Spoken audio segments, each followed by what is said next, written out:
ബിസ്മില്ലാഹിർറഹ്മാനിർറഹീം. ഹിജറയുടെ 36-ാം വർഷം ഇറാഖിലെ ബസറയിൽ വെച്ച് നടന്ന ഒരു യുദ്ധമാണ് ജമൽ യുദ്ധം. മുസ്ലിമീങ്ങൾ തമ്മിൽ പരസ്പരം നടന്ന യുദ്ധമാണ്. ഒരു ഭാഗത്ത് അലി റളിയല്ലാഹുവിനും കൂട്ടരുമാണ് ഉണ്ടായിരുന്നത്. മറുഭാഗത്ത് ആയിഷ റളിയല്ലാഹു അൻഹ, തൽഹ റളിയല്ലാഹു അൻഹു, സുബൈർ ഇബ്നുൽ അവ്വാം റളിയല്ലാഹു അൻഹു തുടങ്ങിയ ഒരു വിഭാഗം. അങ്ങനെ മുസ്ലിമീങ്ങൾക്കിടയിലുണ്ടായ ഒരു ആഭ്യന്തര യുദ്ധമാണ് ജമൽ യുദ്ധം എന്ന് പറയുന്നത്. ആ ജമൽ യുദ്ധത്തിലാണ് സുബൈർ ഇബ്നുൽ അവ്വാം റളിയല്ലാഹു അൻഹു കൊല്ലപ്പെടുന്നത്. അദ്ദേഹം ഈ യുദ്ധം നടക്കുന്നതിന്റെ തലേന്ന് രാത്രി തന്റെ മൂത്ത മകൻ അബ്ദുള്ളയെ വിളിച്ചിട്ട് പറഞ്ഞു, മോനെ, ഇന്നഹു സയുഖ്തലുൽ യൗമ ളാലിമുൻ ഔ മദ്ലൂം.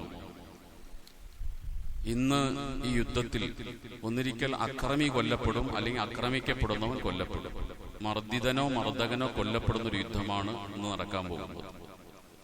ഞാൻ മനസ്സിലാക്കുന്നത് മദ്ലൂമായ നിലയിൽ, മർദ്ദിതനായ നിലയിൽ ഞാൻ കൊല്ലപ്പെടുമെന്നാണ് ഞാൻ മനസ്സിലാക്കുന്നത് എന്ന് വാപ്പ മകനെ വിളിച്ച് പറയുകയാണ്. വൈന അക്ബർ ഹമ്മിയദ്ദീനു, എന്റെ പ്രശ്നം ഞാൻ കൊല്ലപ്പെടുന്നു എന്നുള്ളതല്ല. എന്റെ ഏറ്റവും പ്രധാനപ്പെട്ട പ്രശ്നം എന്റെ കടമാണ്. എനിക്ക് വലിയൊരു കടബാധ്യതയുണ്ട്, അതാണ് എന്റെ പ്രശ്നം. ഈ സുബൈർ ഇബ്നുൽ അവ്വാം റളിയല്ലാഹു അൻഹു വലിയൊരു പരോപകാരിയാണ്, ധർമ്മിഷ്ഠനാണ്. അതോടൊപ്പം തന്നെ ആളുകളുടെ ഇടയിൽ എന്തെങ്കിലും പ്രശ്നം ഉണ്ടായിക്കഴിഞ്ഞാൽ അത് ഇടപെട്ടുകൊണ്ട് ആ ബാധ്യത സ്വന്തം ഏറ്റെടുക്കും. ഇങ്ങനെ വന്ന കടമാണ്, അല്ലാതെ അദ്ദേഹത്തിന്റെ കാര്യത്തിന് വേണ്ടി വാങ്ങിക്കൂട്ടിയ കടമല്ല. അങ്ങനെ വലിയൊരു കടബാധ്യത അദ്ദേഹത്തിനുണ്ട്. അതുകൊണ്ട് അദ്ദേഹം മകനെ വിളിച്ച് പറയുന്നത്, എനിക്ക് കടബാധ്യതയുണ്ട്, അതാണ് എന്റെ പേടി. അതുകൊണ്ട് ഞാൻ കൊല്ലപ്പെട്ട് കഴിഞ്ഞാൽ നീ എന്റെ സമ്പത്ത് വിൽക്കണം. ആ സമ്പത്ത് വിറ്റാൽ കടം തീരുമെന്ന് എനിക്കറിയില്ല.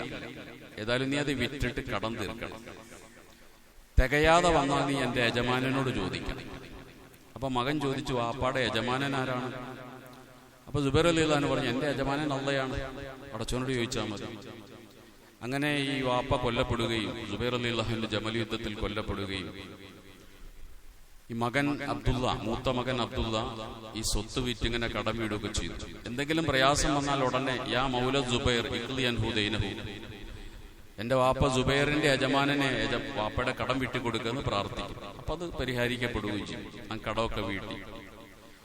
ഒരു കാര്യം കൂടി വാപ്പ മോനോട് പറഞ്ഞു, കടം വീട്ടി കഴിഞ്ഞിട്ട് എന്തെങ്കിലും ബാക്കിയുണ്ടെങ്കിൽ അതിന്റെ 1/3 നിന്റെ മക്കൾക്ക് ഞാൻ വസിയത്ത് ചെയ്യാണ്.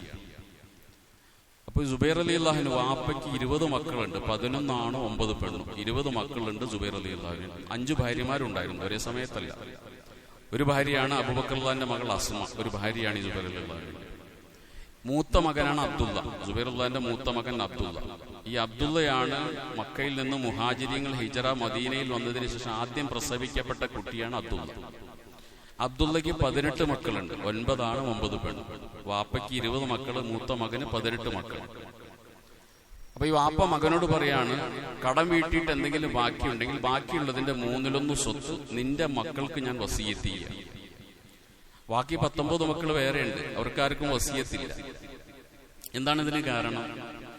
വസിയത്തിന്റെ ആവശ്യകതയാണ് ഇതിൽ നമ്മൾ മനസ്സിലാക്കേണ്ടത്. അനന്തരാവകാശം കിട്ടാത്ത ആളുകൾ, മക്കൾക്ക് അനന്തരാവകാശം കിട്ടും, കിട്ടാത്ത ആളുകൾക്ക് സാമ്പത്തിക പ്രയാസമുണ്ടെങ്കിൽ അത് പരിഹരിക്കാനുള്ള ഒരു വഴിയാണ് വസിയത്ത് എന്ന് പറയുന്നത്.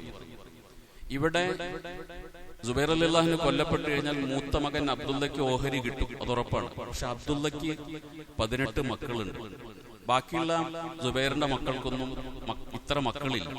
അപ്പൊ 18 മക്കളെ പോറ്റേണ്ട ഒരു പിതാവാണ് ഈ മൂത്ത മകൻ അബ്ദുള്ള. അവന് എല്ലാവർക്കും കിട്ടുമ്പോൾ ഒരു ഓഹരി കിട്ടിയാൽ പോരാ. അത് വാപ്പ മനസ്സിലാക്കുകയാണ് ജീവിതകാലത്ത് തന്നെ. മനസ്സിലാക്കിക്കൊണ്ട് ആ അബ്ദുള്ളയുടെ മക്കൾക്ക് സ്വത്ത് കുറച്ച് കൂടുതൽ കിട്ടാൻ വേണ്ടി വസിയത്ത് ചെയ്യാണ്. അവർക്ക് അവകാശം കിട്ടൂലല്ലോ, അപ്പൊ വസിയത്ത് ചെയ്യാണ്, 1/3 വസിയത്ത് ചെയ്യാണ്. ഇത് നമ്മളും ശ്രദ്ധിക്കേണ്ട കാര്യമാണ്. ഇസ്ലാം അനന്തരാവകാശം കൃത്യമായി പറഞ്ഞിട്ടുണ്ട്. പക്ഷെ കിട്ടാത്ത ആളുകളുണ്ടാവും. ഉദാഹരണത്തിന് വാപ്പ ജീവിച്ചിരിക്കാൻ മകൻ മരിച്ചുപോയി, ആ മകന്റെ മക്കൾക്ക് സ്വത്തവകാശം ഇല്ല, ആ എത്തി മക്കൾക്ക്. അവിടെ വാപ്പ എന്താ, വല്യാപ്പ എന്താ ചെയ്യേണ്ടത്?